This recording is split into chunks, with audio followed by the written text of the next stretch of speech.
All right, on to race number 2. I was about to say, we're about to hit the 1 minute, and you heard it.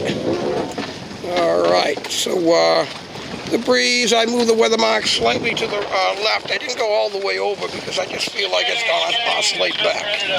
Again, the second beat was fine in the first race. The first beat, too much lefties. Now it looks almost a bit boat favored here. Okay, we're at 30 seconds.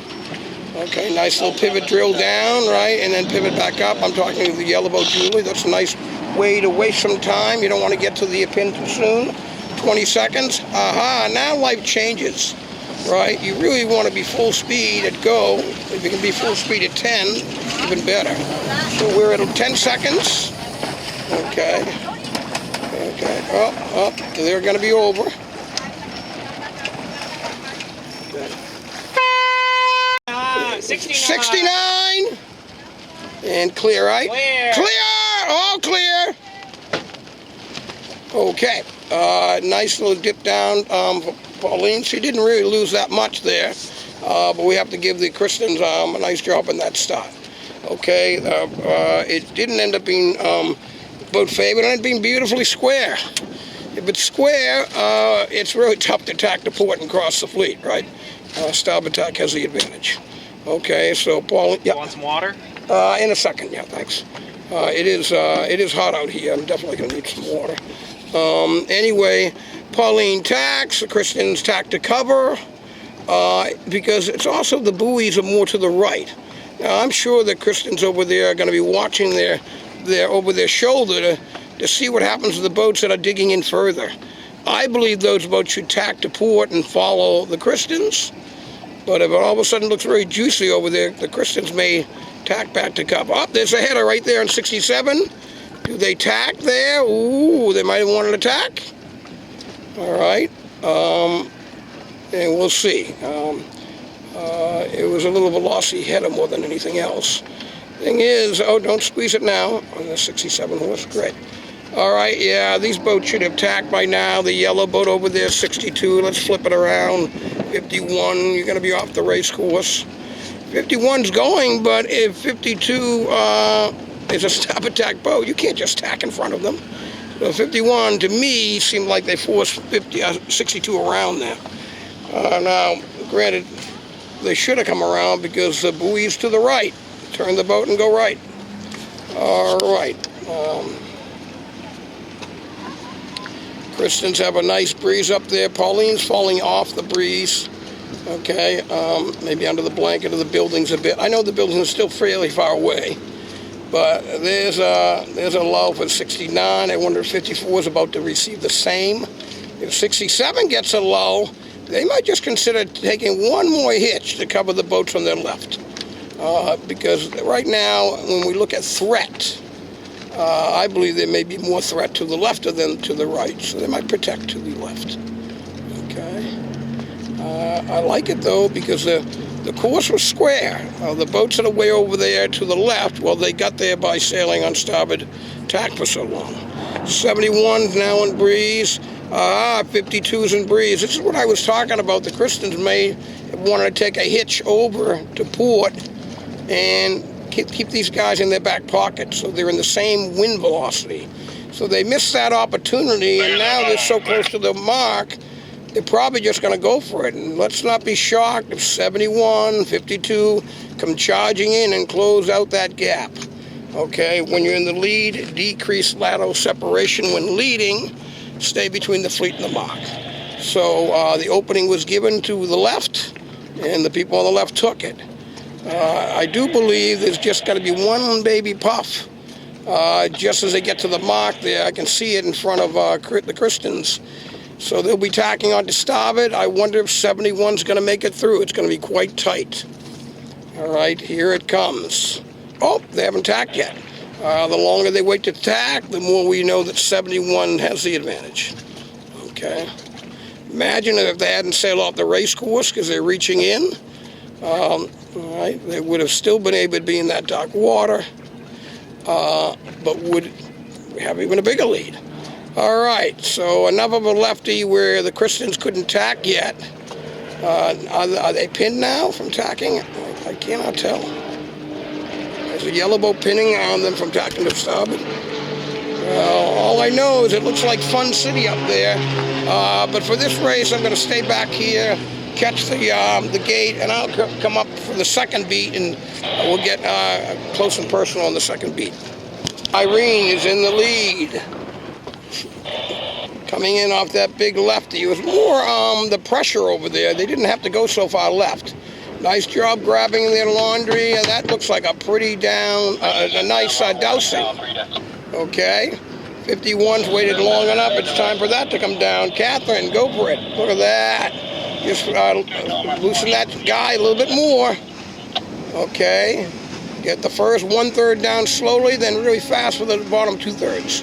Little too dousing, awesome, but tight and wide. We can see that 51. Look at that space. These guys are wow. They're waiting to the last second. They've got some kind of skill on that boat, Suzanne Shepherd. Unless the kite doesn't come down. Okay. So, but I like that. I like trying to fly it so long. Okay. In the end, you're better for it, but not this race. Sorry. This race, we're past. 51 is tacking right away. Great idea. 71 should tack to cover. The Christians are probably going to do the same thing. Okay, Martha there. Okay, so what? The pole's up. Skipper concentrating, sailing close haul. Get the main in, get the boom to the center of the boat. It is to leeward right now. It's slow. Okay. All right. And then get ready to, oh, yeah. That's too much lefty. I didn't think the first, it's funny. First race, the first beat was too much left. The second beat was okay. Second race, the first beat was okay, but look at this lefty. That's staying a long time. All right, and that's mostly a port. I mean, it's sailing close haul, but they didn't have to go very far before they tacked to port, and then it's pretty much a one-tack beat. Of course, not really, because they had to tack once already. They have to tack once to get around the buoy, so it is a two-tack beat. And there's nothing wrong with having boat speed races, right? There's a major boat speed race between 51 and 50. Catherine right now and Irene, they've got a race on for sure. Okay, 51 was first to tack to the port lift. 71 was in first, tack to cover. They're in about the same breeze, so I can't tell you. I think 71 will hold on, but 51, Catherine has really closed that gap. So a good spinnaker fly for them, and they can take it at the end. All right. So once again, when this race gets over, I'll pull the mark a little bit more to the left. You know, when I get out here, I was hoping we could sail between the Nantuckets. The one to windward of us, the one to leeward of us. We're almost there now. Okay. All right, oh boy. There's a telltale for you, but they're not racing. So that, I don't know what that is. It looks like a Rhodes, it looks like a Rhodes 19.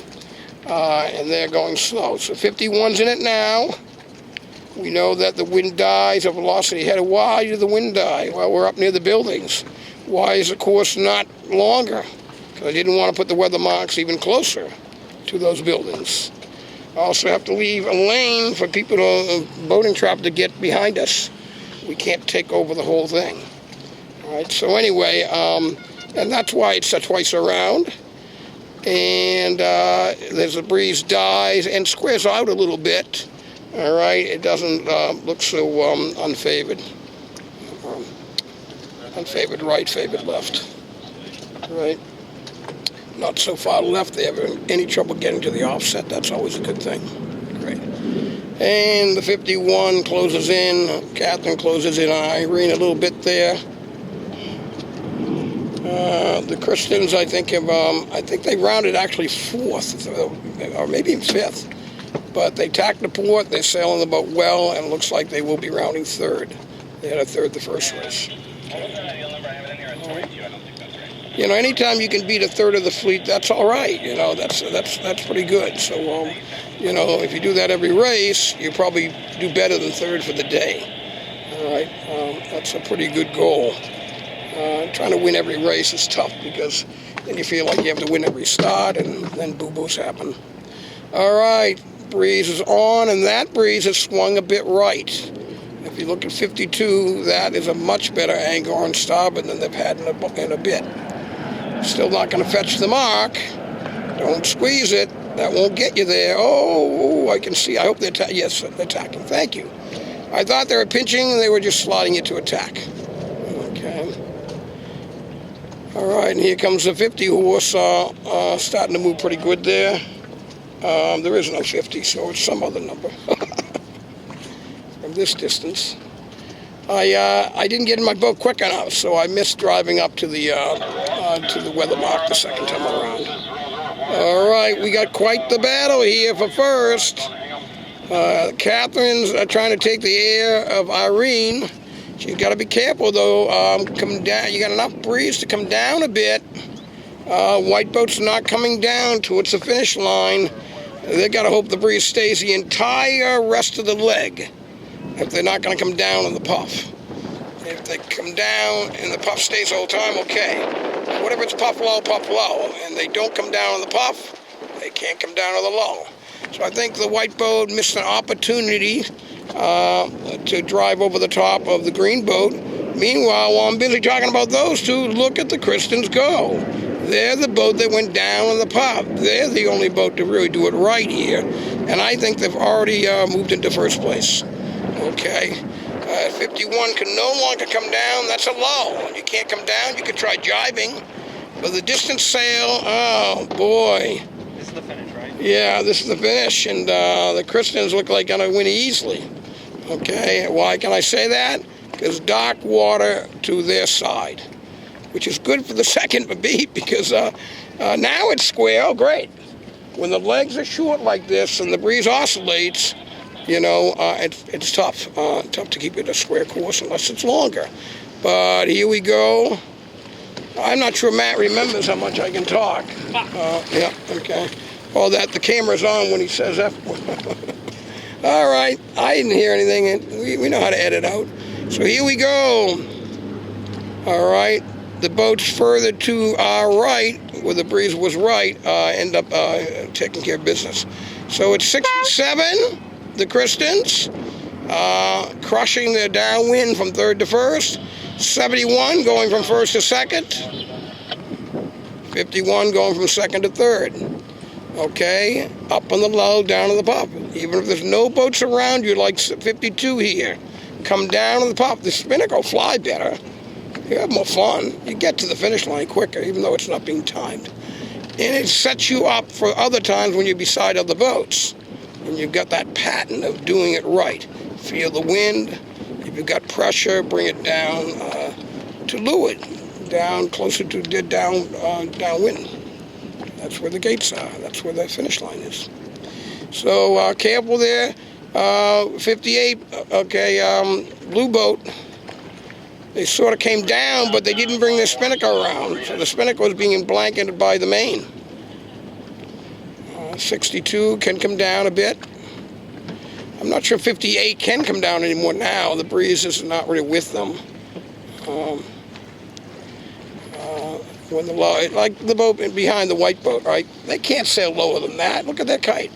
They're gonna have to heat it up a bit and wait for the next puff. Okay. All right. And then we got one more boat still getting to the weather mark. Gives us a chance to ponder whether we're changing buoys. Now I'm nervous. I look at the boat over here with the big, not a big, but a righty there. So the course looks square, but I'm still thinking about moving the weather mark a bit left. Okay.